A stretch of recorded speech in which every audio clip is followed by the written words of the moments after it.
All right, next up, Namaya. Thank you. Thank you. Has a whole little setup Set here. up here. Thank you very much. Thank you.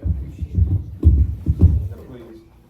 You know, if you had failed to blow that shofar, your circumcision would be undone. But it's a good thing.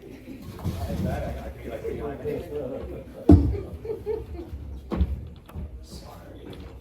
That was off mic, wasn't it? Yeah. It's on camera. Yeah. It would have been hard to reach.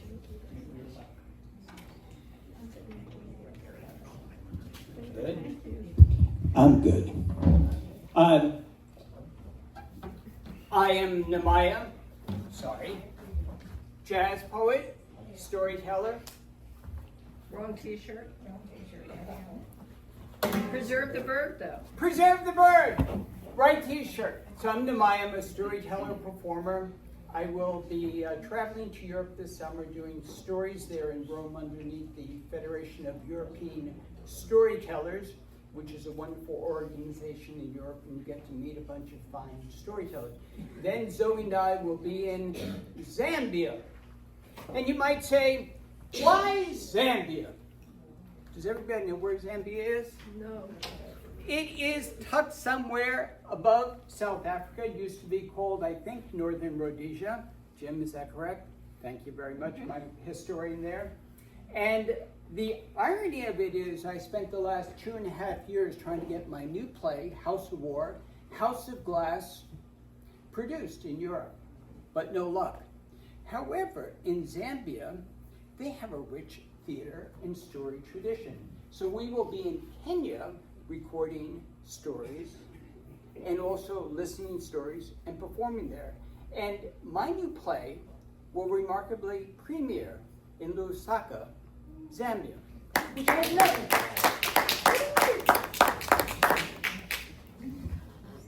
So, I will do something that I've never done on stage, which is actually read. More or less, but I probably won't.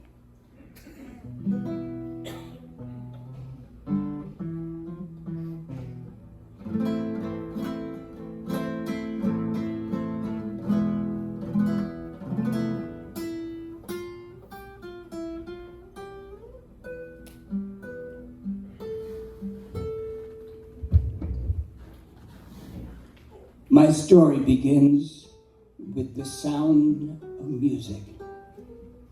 I lived in San Miguel Allende some years ago, and one morning I woke up and I heard the most remarkable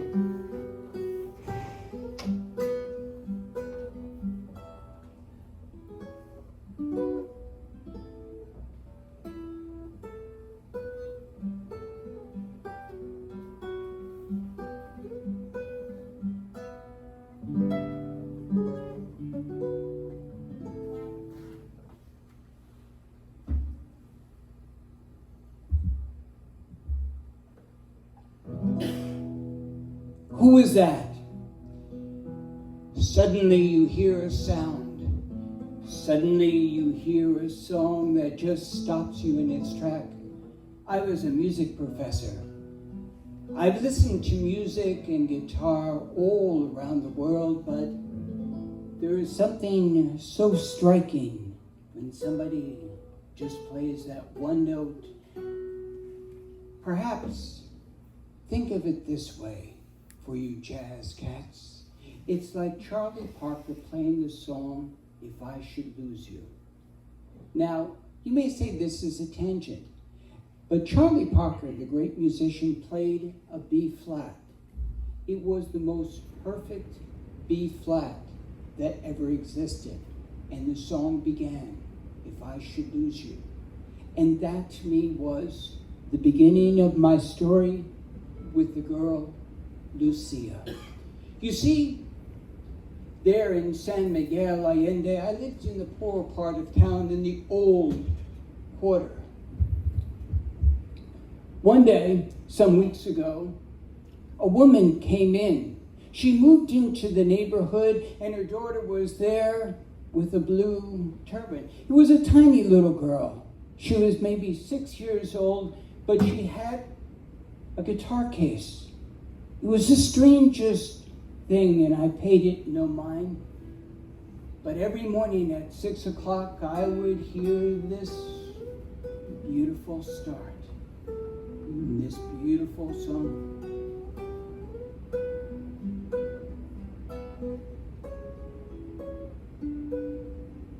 Who was this? And at 6 o'clock in the morning, I sat next to the fence and just listened to this. I didn't understand that. Well, stay tuned and listen more. My Charlene GPT chat, come closer and whisper to me, and let me come whisper love songs to you, Charlene. But in the meantime, please, darling, stifle. So coming back, and so thus began this extraordinary adventure. When I peered through the fence, when I looked in the fence, and I stepped back, and I saw that it wasn't the mother, it wasn't Marie, but in fact, it was the girl. Now, what is extraordinary is that when you hear the music, you hear that sweetness, but this was different. But as I tell you here, as I tell you there, what was the most extraordinary thing? Suddenly I looked up, and there, the red fingernails just seemed to dance across the keyboard.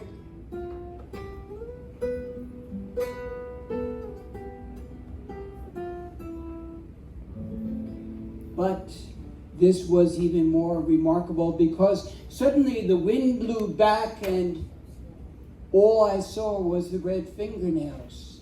Because there, where her arm was, I could see through it. How ridiculous. But the notes were flawless. As her fingernails danced across the fretboard, and then the wind blew back. And there, where her neck was clear. Clearly, this was a work of imagination. Clearly, I had too much to drink that night. And I looked down to her feet that were tapping. And there, as the dress came back, I saw that was clear. And then, you guessed it, of course. Of course she did. She was a clever robot. Everybody knew that. And the following day, I managed to talk to the mother. I said, but I thought it was you, and I have to ask you, the girl, Lucia, is she real? And the mother said, more real than you could even imagine. I said, but how is that possible? And suddenly here on this arm where she said, let me tell you this story. Years ago, we lived in Temuka, and near a factory, a plastic factory, of course. Her father was often sick, and little Lucia was born there in the factories where we could barely see out to the ocean. There we lived. And then he died, and we were on our own. But I know this evening, I won't tell you the whole story, but through some circumstance of fate, we wound up here, and I worked with Senora Alvia. Senora Alvia, when my Lucia was quite small, would suddenly take her little fingers and start to make a little melody. How extraordinary. Maybe 3 years old. Senora Alvia said, have her sit with me. And this old crippled woman held my Lucia with the guitar.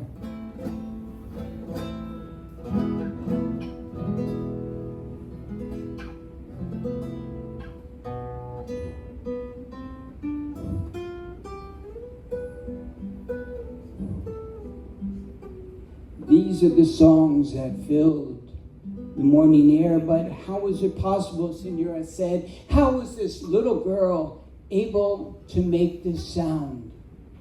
What children can teach us. But suddenly we realized that her son needed us to leave. But yet, this little girl, and Senora Vala, to her credit, gave her a small guitar. But as to this, we looked around to see what was the answer. What was this there? I looked in the books. I knew there was an answer, and there was one child in Germany who also was near a factory. But for us there, we went to the doctor, and the doctor looked and acknowledged. And strangely enough, because I was there, I can tell you this is as true as could be. The doctor took off his jacket, and he reached out and held my hand, and it was also clear. Now, I don't need to make something up like this, but more and more. And he said, we live in this time where everything we breathe, everything we touch, every fish in the ocean 2 miles down, part of their gut, part of their lining, every one of us is becoming now, as we speak, more and more of this. And some of us, like my Lucia, are just disappearing. But when I held Lucia and she showed me how to play guitar, and I've been playing guitar for years, but she said, when you play guitar, it's not the notes, it's not the chords. You need to listen to the song inside of each note. And I thought, how is this possible? You must be angry. And she said, no, I'm not. This is my gift. This is my gift. And so this small part of the story of the girl of Lucia, neighbors came and they wanted to find out who was this girl. And eventually, one morning, I saw them leave. But I'm always held with this story of Lucia, the girl of plastic.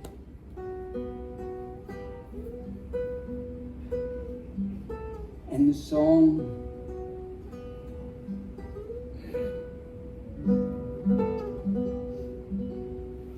Lucia, Lucia, her song always stays with me. Isn't the truth sometimes so apparent? Isn't sometimes the truth just so transparent? Lucia.